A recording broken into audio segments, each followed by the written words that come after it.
Well, it's Tuesday, August the 4th, and welcome to the reading of the Mansfield News Journal. My name is Pam, and let's begin with the area deaths. Herbert W. Carpenter, age 88, of Butler, Ohio, passed away on Friday, July 31st, at the Country Court Care Center in Mount Vernon. A celebration of life service will take place at a later date. Robert E. Hoskie Jr., 84, longtime resident of Ontario, passed away peacefully on Sunday, August 2nd. Known to all as Bob, he was 84 years old. Private graveside services will be conducted due to COVID-19 restrictions. Kenneth James Kirkbaum, 70, of Galion and recently of Medina, passed away Monday, July 20th, at the Cleveland Clinic. He had been in declining health. A memorial service will be held at 11 a.m. Friday, August 7th at Richardson Davis Chapel of Snyder Funeral Homes in Galion. Louise Watcher, or Lou, has passed away. Family and friends may visit from 1 to 2 p.m. on Thursday, August 6th at the Diamond Street home of Wapner Funeral Directors. Services will follow immediately at 2 p.m. at the funeral home. Well, this concludes the area deaths listed in the Tuesday Mansfield News Journal. So, on to our first article. Sean Christie sentenced to 20 years in prison by Monroe Trombley. Scranton, PA. Nearing the second anniversary of his capture in Richland County, Sean Christie has been sentenced to 20 years in prison. Christie, 28, of McAdoo, Pennsylvania, was convicted in November on a dozen counts, including threatening the president, making threatening communications, and taking stolen firearms and vehicles across state lines. A clerk with the U.S. Middle District Court of Pennsylvania confirmed Monday that Christie was sentenced Thursday by U.S. District Judge Robert D. Mariani. A massive 5-day manhunt involving more than 200 officers from nearly 24 local, county, state, and federal agencies was triggered in September 2018 when Christie crashed a stolen utility truck on Interstate 71 in Richland County, about a mile north of the Ohio 13 exit. He was found hiding near Mansfield in a ravine near Camp Moana, north of Crider Road on September 21, 2018. A loaded .38 caliber gun and a large knife were recovered. Christie led federal, state, and local law enforcement on a 3-month manhunt stretching over 6 states and Canada. Authorities charged Christie, then 26, with posting social media messages in which he threatened to put a bullet in the heads of President Trump and then Northampton District Attorney John Morganelli, and to use lethal force on law enforcement officers if they tried to detain him. In a memorandum, prosecutors had requested Christie be sentenced to 21 to 27 years in prison. They said Christie failed to appear for hearings in 2 Pennsylvania counties, broke into his uncle's home and stole 3 guns, stole vehicles from 2 companies, broke into a school for the deaf and other businesses in Pennsylvania, stole money from a church in Maryland, broke into a home in Kentucky, leaving a note threatening to wage war against U.S. Marshals, and transported stolen firearms as a convicted felon and fugitive across state lines. Once he obtained guns from his uncle's residence, he was rightly considered armed and dangerous, a threat to D.A. Morganelli, a threat to the President of the United States, and a threat to the law enforcement officers who sought to apprehend him, wrote U.S. Attorney David Freed. In the note he left to Maryland, prosecutors said Christie wrote, "I will give you guys a last warning. Stay out of my way. If you want a war, I will give you a war. And I will promise you, I will give you everything I got. Back down." There were 15 victims in the governor's case against Christie, prosecutors said, noting he has 4 prior convictions. Freed said Christie was sentenced to 5 years of probation in 2012 for making numerous harassing and threatening phone calls to former Alaska Governor Sarah Palin, her family, and employees of her law firm. After his probation was revoked, Christie was sentenced to 2 years in prison, according to Freed. More recently, Christie was found guilty last year of assaulting Stephen Hawley, then mayor of McAdoo, in March 2017. Police said Christie was angry about the lack of snow plowing in his area and swung a wooden stick at Hawley, according to the Morning Call, which reported that Christie went on the run in the summer of 2018 after failing to show for jury selection in that assault case. Sean Christie shows no remorse for the crimes he committed, Freed continued in the sentencing memorandum. He has no respect for the law or the criminal justice system. He likes to terrorize people with threats and vile language. The fact that he believes his twisted conspiracy theories makes him even more dangerous. Our community and its people will be safer while he is in prison. This next article, titled Richland County Fair Closed to the Public, by Lou Whitmire. In Mansfield, the 170th Richland County Fair will be closed to the public, but the junior fair shows will be held, giving youngsters a chance to show and exhibit their livestock and projects. The junior fair will be held starting Sunday, with everyone wearing facial masks and recommended coronavirus guidelines in place. It's going to be strictly a junior fair. That's what the governor wanted to begin with, and that's what we're going to try and do, Gary Bloom, Fair Board President, said Monday.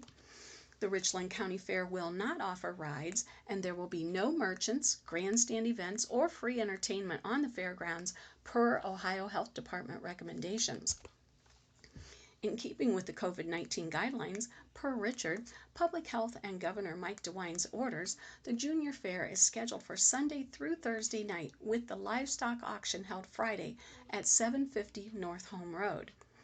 Monday, Bloom said junior fair animals will be brought in for shows, such as poultry, on Sunday, and they will be shown Monday and gone Monday night, or rabbits coming in on Tuesday with their shows Wednesday and gone Wednesday night. Some of these other things that are coming in, they're going to be gone as soon as their shows are over. Either home or the Packers will be here, Bloom said. Really, there's not going to be anything for the public to see, he said. There's no entertainment. There's nothing to come here to see since the animals are going to be here for a limited time, Bloom said. Financially, not having a full-blown fair like any other Ohio county is going to hurt, Bloom said.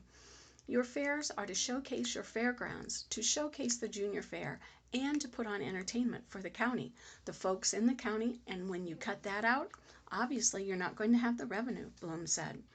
Bloom said unofficially there are about 800 junior fair exhibitors signed up, and some of the kids won't come to the fair with their projects. Extra cleaning of the barns and sanitizing is being done, he said. We have a different way to clean, and we have to do a little more in-depth, and we have to clean between shows and clean more often, and that is an expense too, he said. He said there will be a lot more sanitizing stations around the fairgrounds due to the COVID-19 guidelines. We want to do it right, like they recommend you do, he said. Bloom said fair families are allowed to camp in the campgrounds and follow the campground rules, per the governor.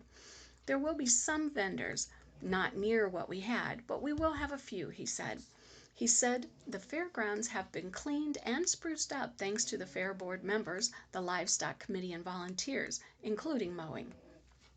Bloom said if anyone doesn't feel safe, then they should not come, which goes for fair board members too. I perfectly understand that, he said. We're still hoping we're able to march right into our junior fair and have the fair, he said. We're sure planning to have it.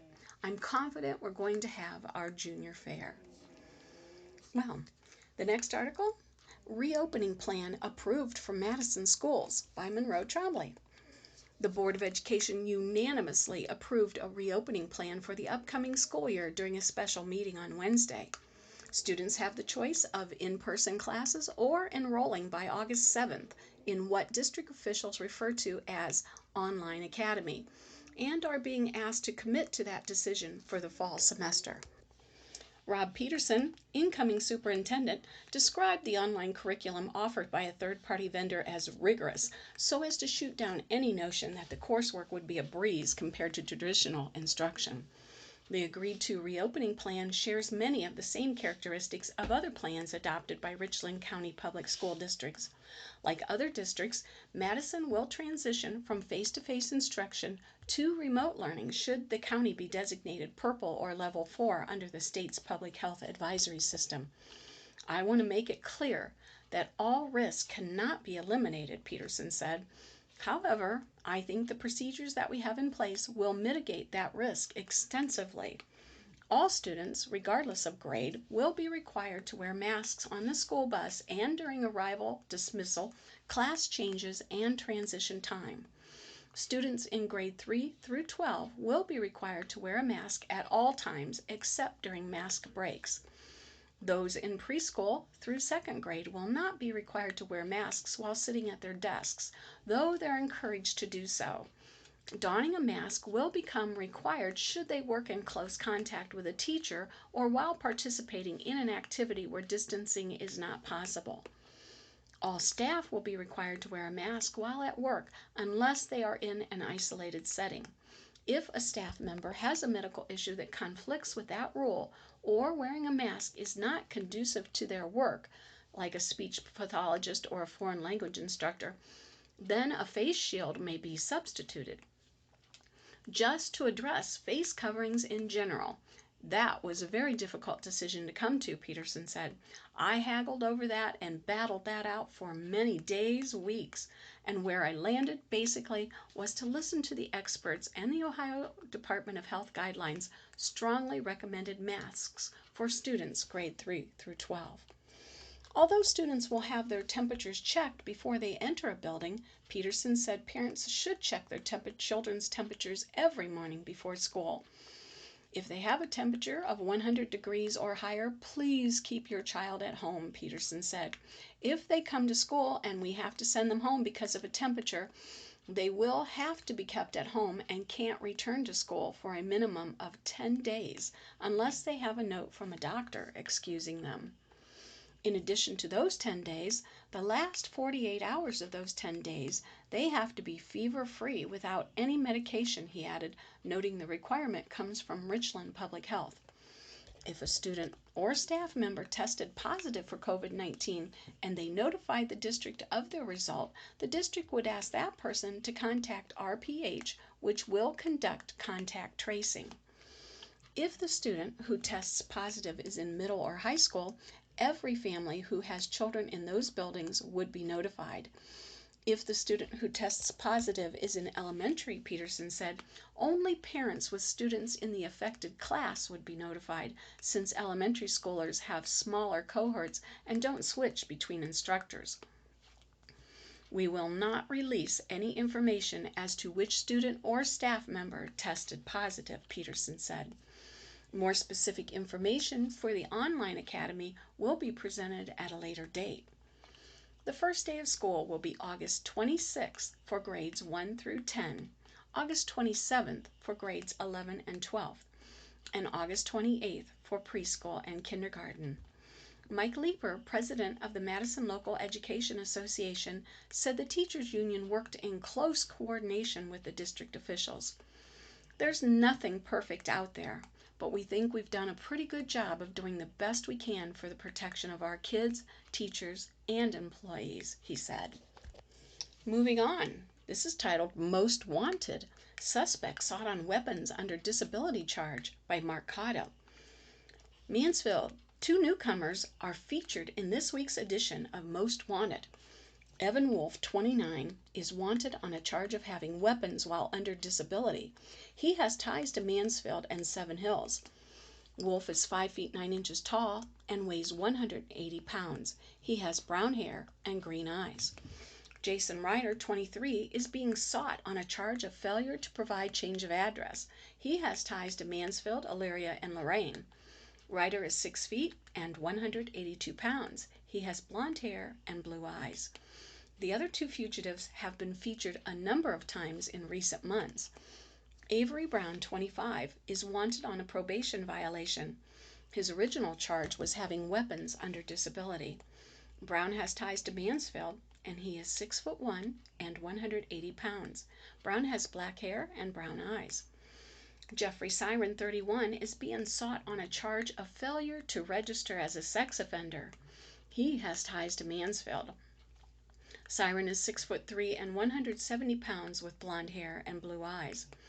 Anyone with information on the whereabouts of any of the fugitives is asked to call the Richland County Division of the Northern Ohio Violent Fugitive Task Force at 419-774-3565 or 866-4-WANTED.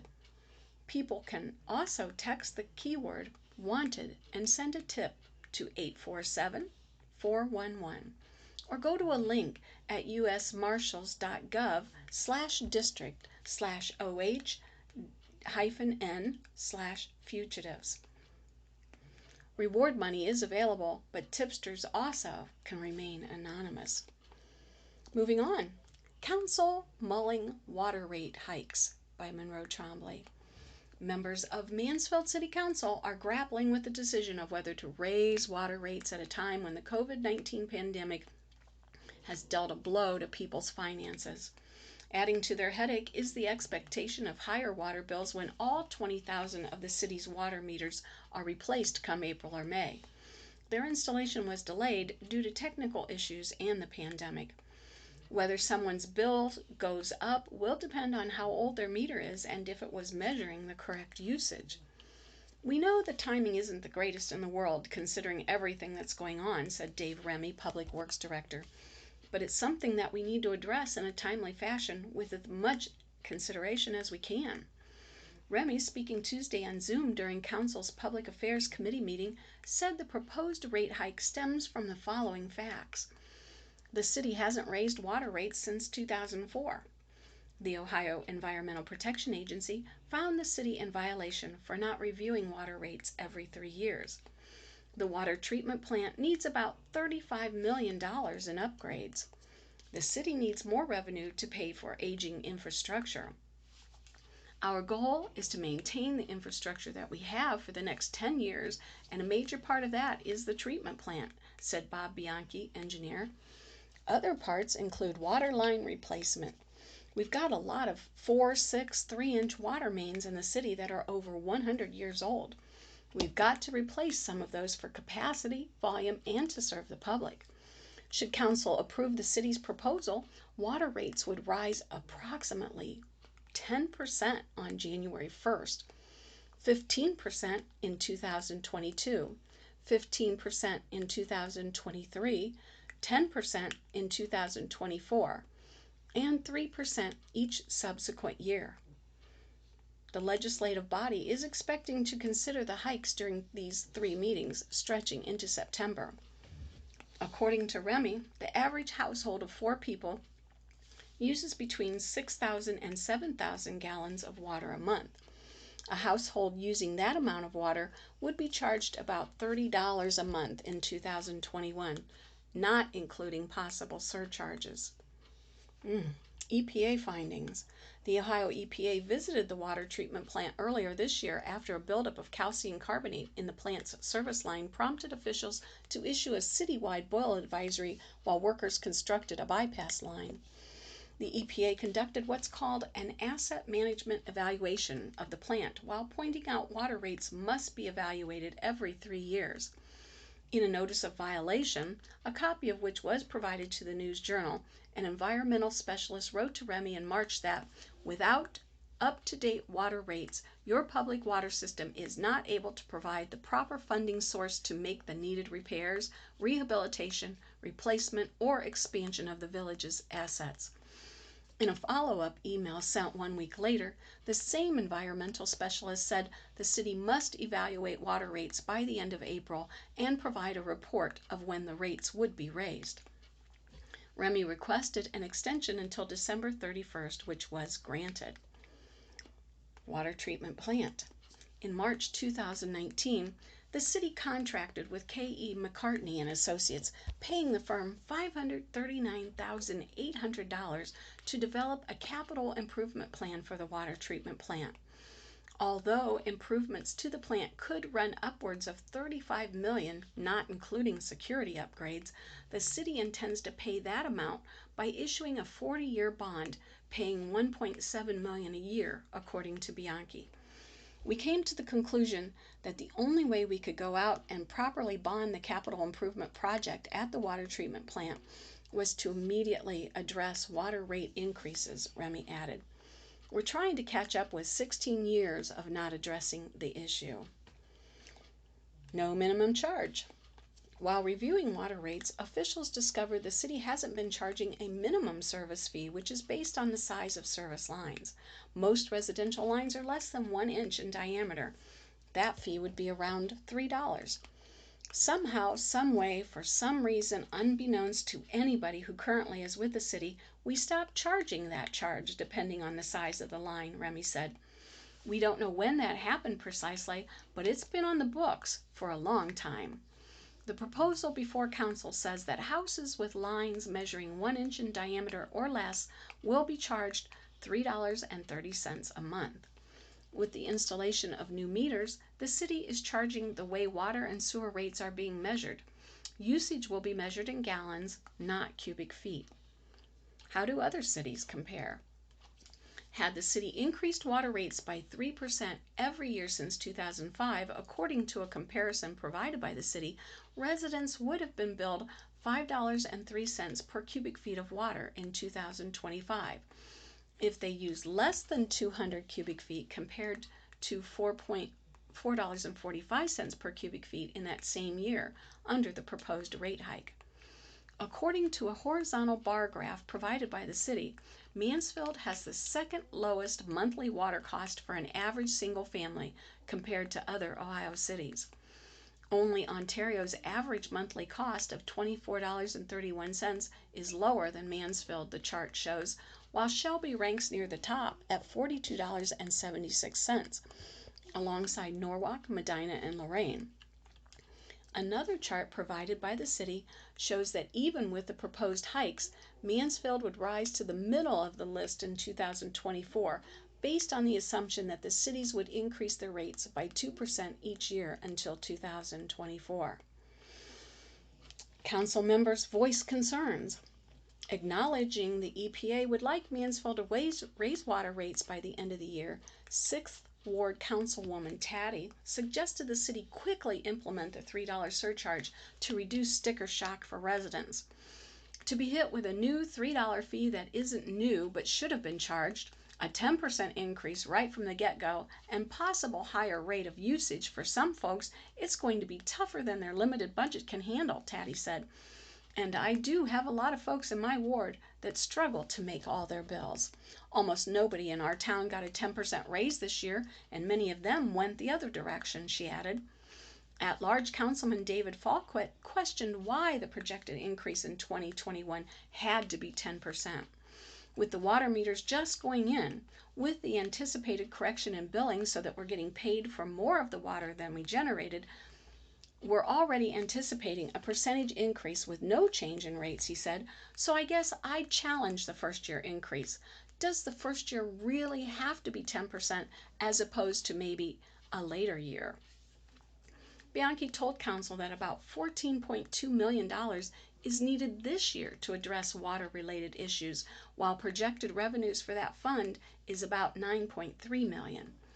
As we begin to look at the needs, not the wishes of our system, we find that we'll run out of money very quickly, probably in a year, Bianchi said.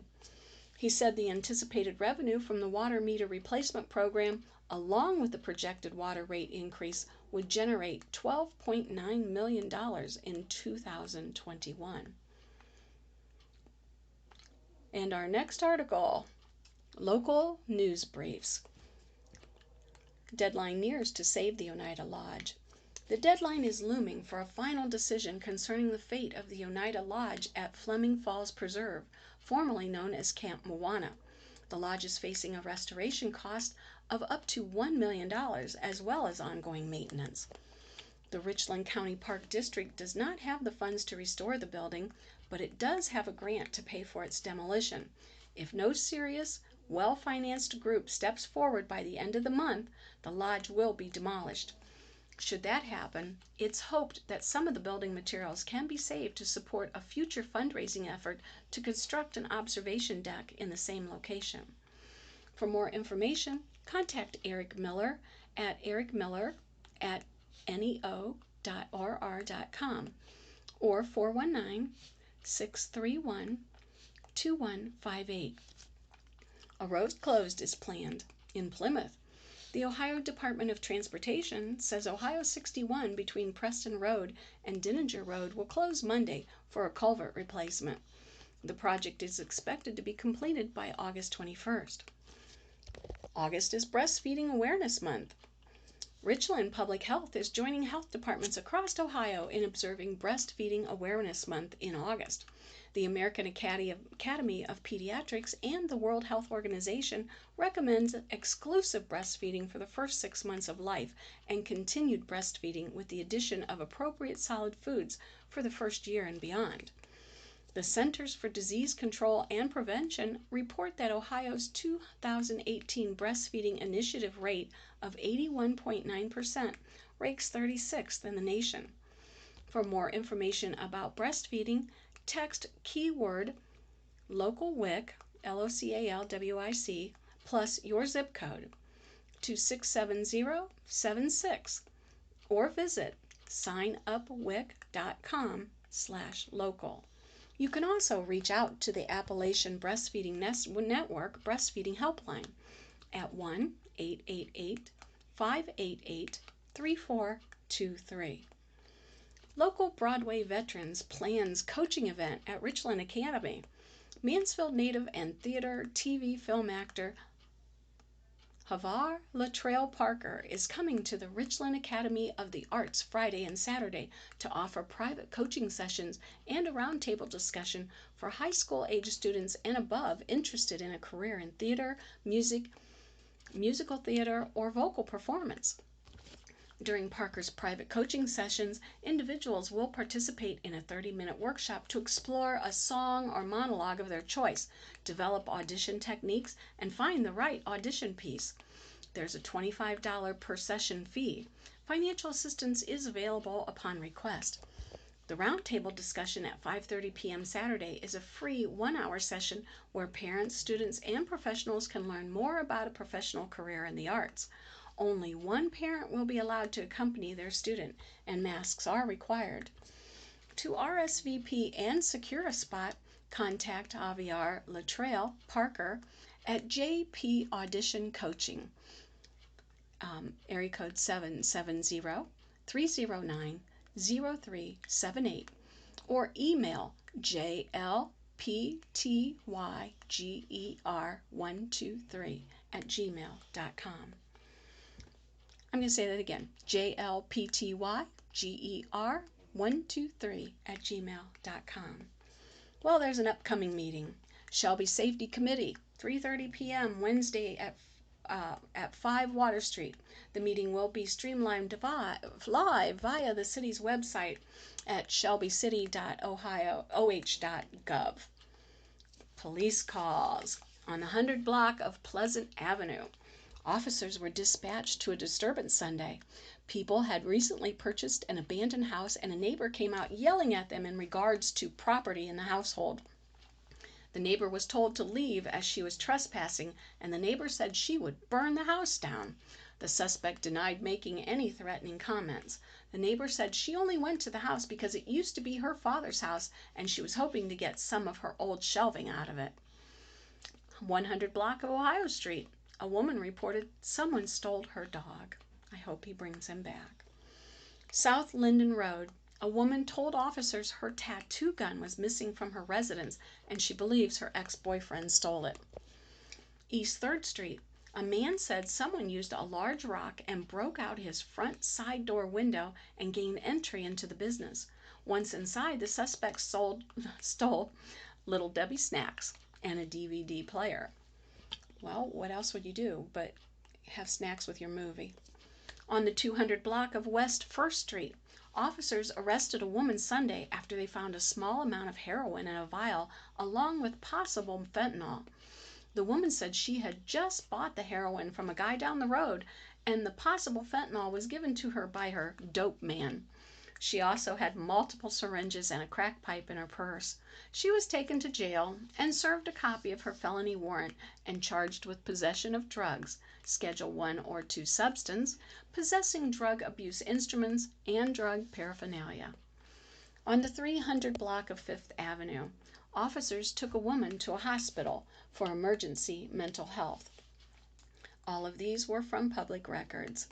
Well, friends, this concludes the reading of the Mansfield News Journal for Monday, August 3rd. This is Pam saying please stay safe if you can and stay in. Be blessed and make it a great day.